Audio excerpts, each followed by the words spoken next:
volunteer? Morning, everybody. Jeff Nowitzki and Donna Marcolini. Together, we oversee the UFC's anti-doping program. And we're very excited today to recognize Max Holloway for achieving his 50-time perfect test history. July 1st, Friday, is the 7th year anniversary of this program. So I was doing the math on the way over here. Max has been under this program for over 2,500 consecutive days. Every one of those days, he's made conscious decisions to be compliant under the program. He's never missed one test, never not been where he's supposed to be tested. He's made conscious decisions of everything that goes into his body, everything that goes onto his body, medication, supplements, etc., and it's been perfect. You don't see that level of affirmation anywhere else in professional sports, I believe. Add to that the sport he's competing in, probably the most difficult sport physically and mentally on the planet, and then add to that that he is as much of a leader and a role model in clean sport as it gets. So we're very proud and congratulate you, Max, on receiving your 50-time perfect test history jacket. He's got the embroidery here going. Max wanted Daddest man on the planet. Oh, yeah, so man. That's cool, but thank you very much, buddy. Appreciate everything you do. Thank you. Oh, picture.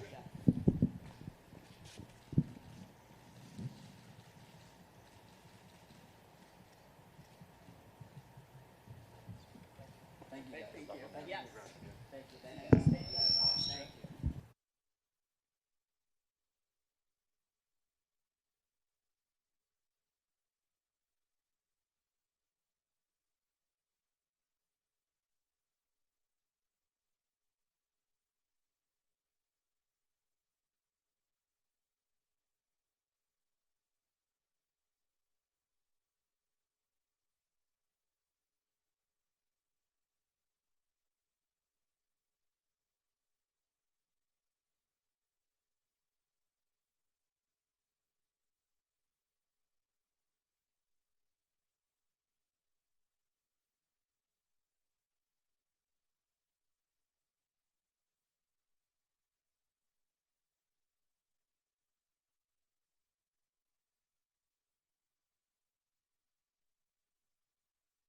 A Versace look? Brother. Who's paying this guy? Well, Max, two big wins to kind of earn your way back here, man. Not asking for any gifts, but, making your way back here. What's the feel like, kind of putting in that work and getting back to this spot? I feel great. I feel good. I mean, I've been saying it, every fight we go in is 0-0. Every fight we attack, like it's my first fight and my last fight, and I carry myself like a champion, It's not a champion mindset. It's a champion responsibility, and that's what we do. 10 rounds with a guy. I mean, does that make preparation for this fight easier or more difficult? I mean, I had 10 rounds with a guy. I mean, if you watch from the first to the second fight, two different fighters, and from the second to this fight is going to be different fighters again. But I feel good. I feel great. I feel on. I got to spend 15 minutes with this guy, 10 rounds with this guy. I've been saying it all week, man. You guys be blessed if we go above 3. I can't wait. I mean, you've been in nothing but big fights for years now, right? But I mean, the circumstances around this one, the trilogy, kind of what's at stake. I mean, does this feel like a different moment for you, or a more important moment than maybe some of your other fights? This legacy is a legacy fight, 100%. As you said, you guys all know what pound for pound ranking he is. You guys know what pound for pound ranking I am. And we're on the higher end of the pound for pound ranks, and these don't happen in the past decade, I mean, it did only once come to mind, and that's DC and Jones. So this is a legacy fight. This is huge in every way. To be honest, I really, like people calling us the main event of this card, and that's saying a lot. That's saying a lot about this fight. So that's what it is. Does this have to be a finish? I mean, given how close the other fights were and how the judges kind of broke your heart a little bit, I mean, do you feel like I gotta finish this fight? We see what happens, at the end of the day, it is what it was. You don't cry over spilt milk, like you said. The first 2 fights, even the second fight, Dana White said what he said. About half of the UFC roster said what they said. So at the end of the day, I wasn't trying to add no fuel to the fire. You let it go, you move on, and we did what we did. We're here now. Nice. Last thing for me, I know you got to focus on Saturday night and getting that win, but where does this rivalry go? I mean, do we go 4? Do we go 5? Like, what has to do to put an end to this? We see what happens, you know. First things first is getting the job done on Saturday. My name ain't Dana White, as you know. It ain't Sean Shelby, McMahon, Hunter Campbell. I don't meet with these guys on Tuesdays, so that's their job. You know, I'm no matchmaker.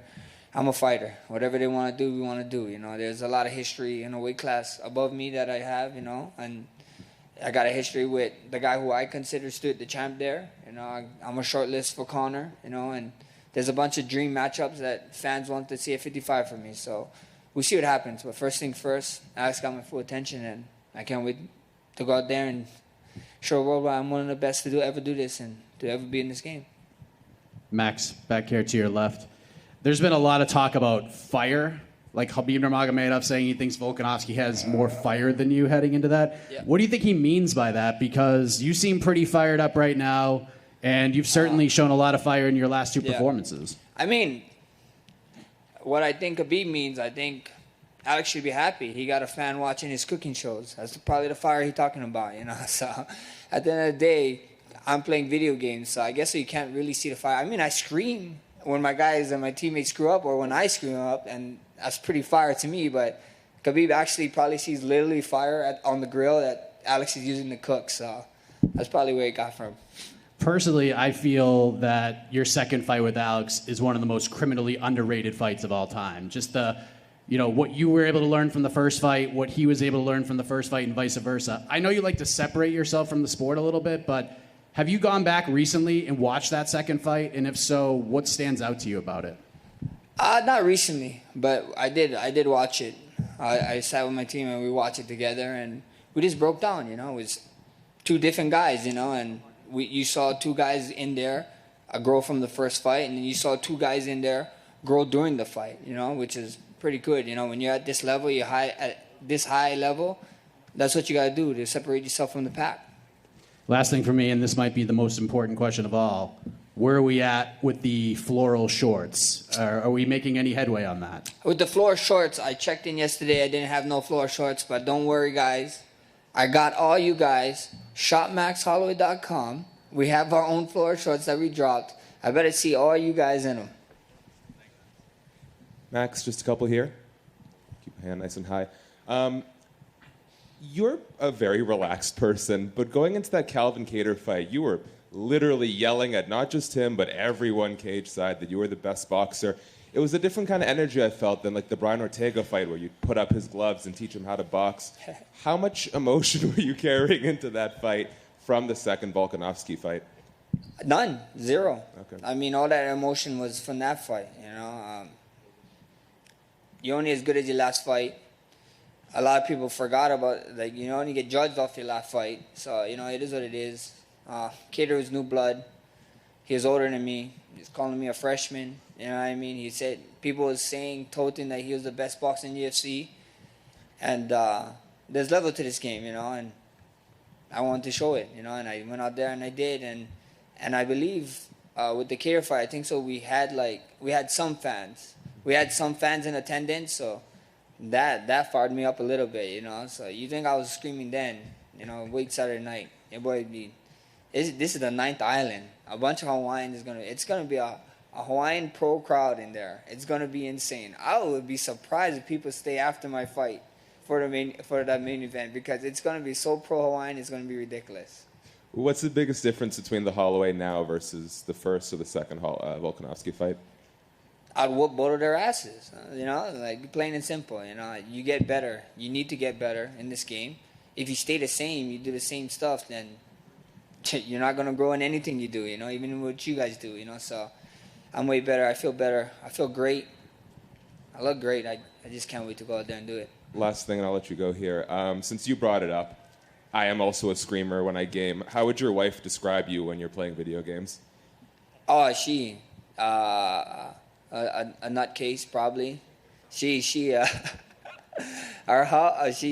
me, you know. She hears me to the walls. I'm pounding my feet. I'm on the 2nd floor of the house, so like pounding my feet and screaming. So it's good fun, you know. I'm a competitive man, and I just want to win. So, you know, when I don't win or something, or I do a stupid play, I'm like screaming at myself.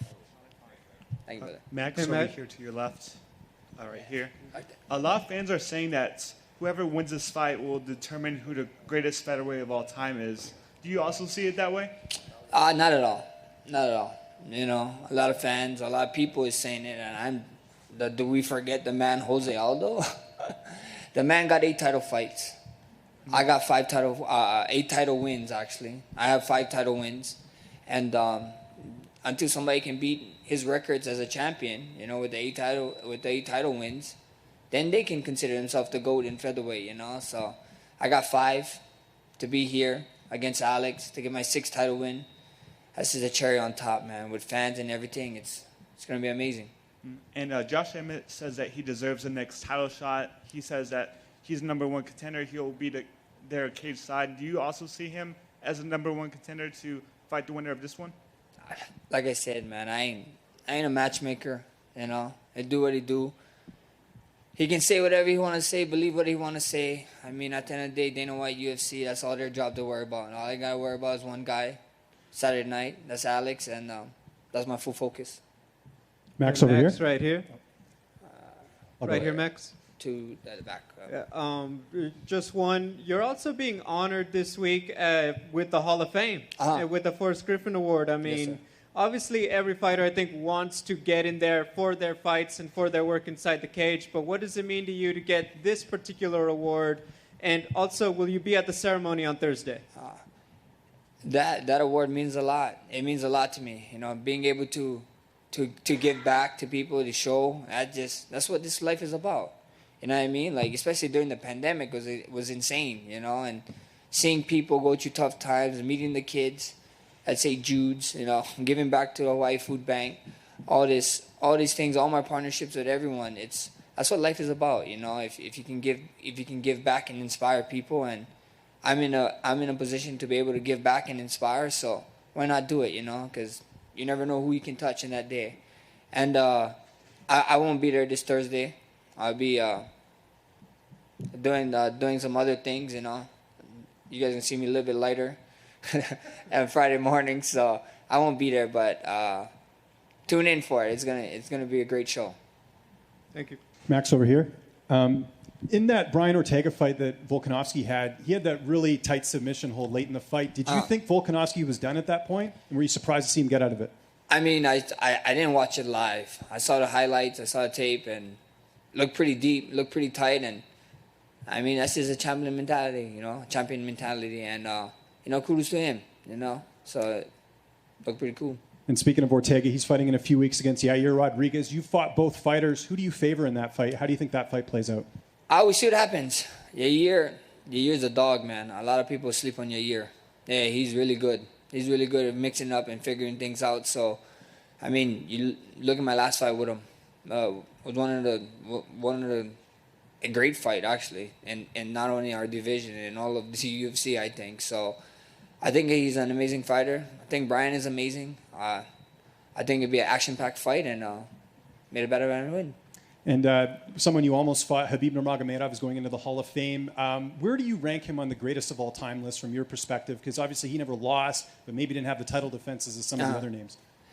I mean, I don't know. You know, that's not my job to rank. And congrats to Khabib, you know, being in the Hall of Fame. And I don't know the rankings, you know. Like, I have favorite fighters, you know, and GSP and Anderson Silva is like 1 and 2, you know, so they're like right there. So after that, I couldn't tell you. Thanks. Max, right here. Just curious off the back of your comments about Aldo still being the GOAT. I guess maybe the contrarian could say he came into the UFC and was the title holder right away. You had to put together a 10-fight winning streak just to get an interim title fight, and you beat a lot of the guys he defended his title against. So do you not think that does more for your resume, even though the wins are there, but maybe not the title defenses? I mean, it's cool. You know, I got the wins, but the title defenses is the title defenses. That is the actual record. You know what I mean? He got 8 title wins. I got 5. Like I said, we're not that far behind him. So hopefully I can catch him. You know, we see what happens, but he's the GOAT, bro. You can't take it away. Just because he got gifted it because he came from another event that UFC bought out, and he was the champion. You know, it wasn't like a gift. Like, he's like, bro, you're the champion. I'm pretty sure if they told him, hey, you got to fight for the belt, he'd be like, I'll fight for the belt. that's just the kind of guy Aldo is. You know, he's a stand-up guy, hard worker, hard fighter, and the GOAT. And just your thoughts on receiving that USADA jacket and kind of what the importance of representing yourself as a clean athlete means. I mean, it means a lot. You know, it means a lot. It means a lot getting the 50. I want to get the 100 times. And it just means a lot, you know. Being clean in the sport is tough, you know, especially in this one, especially in this sport where how much mental and physical training you need to go through. So it's just amazing to do it, you know. And I'm glad I'm doing my part in the sport, you know, clean sport, better sport, and having fun. Thank you, guys.